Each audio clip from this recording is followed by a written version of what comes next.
it didn't really matter how long it took us to build clusters before. The request was to build a cluster in the year, and we had the time to do it. 2025 comes around, and we have all of a sudden a backlog of several hundred clusters to build. So OpenShift Virtualization is what we landed on one way to save some time and money on this. Today we have over 200 clusters here.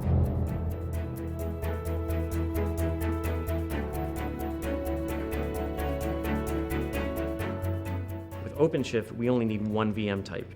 That's it. Just one VM, doesn't matter about the rest, because we use the same thing for building all of our clusters. Moving that in-house into our process is going to speed up our cluster building and save some money along the way.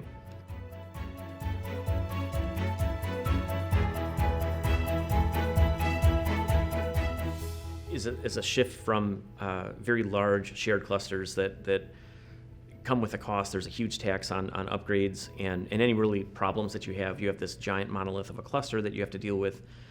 So we're trying to split those up into smaller shared clusters, but we're seeing a huge influx of teams needing dedicated clusters for one reason or another. So that's going to be for teams that have apps that are just incompatible with shared clusters. They need special things on the cluster level that just wouldn't work with other things. So we're now building smaller clusters for those, which plays into the volume of clusters we need to make. The thing is, it doesn't matter if a cluster has 5 members, 5 worker nodes, or 100 worker nodes. It still takes the same amount of time to build, essentially, because of all the upfront tasks that need to be done. And with the Flight Path project and the Path Production project that Red Hat's helping us with, it's really kicked that into high gear and allowed us to get those clusters out much, much faster than we would have normally needed them.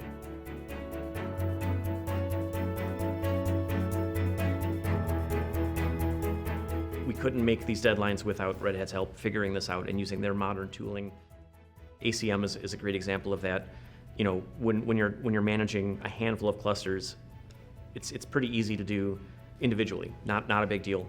When you're looking at 200, you can't log into those clusters and manage them individually anymore. You'd have to have a gigantic team to do that, and it's just not a thing that most people have at their fingertips. So we had to find a way to do it centrally, and ACM is the answer to that.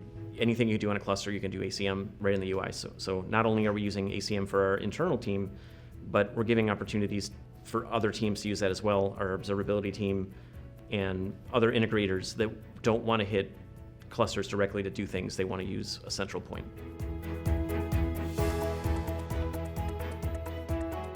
Yeah, 100%. I mean, as long as you were aware up front that you're going to have to shift the work that they do currently in your Converge team and in your hypervisor team to your own team up front, and you plan around that, I think it's a very good move. I think that there's, aside from the cost savings, the opportunity for way tighter integrations with this product.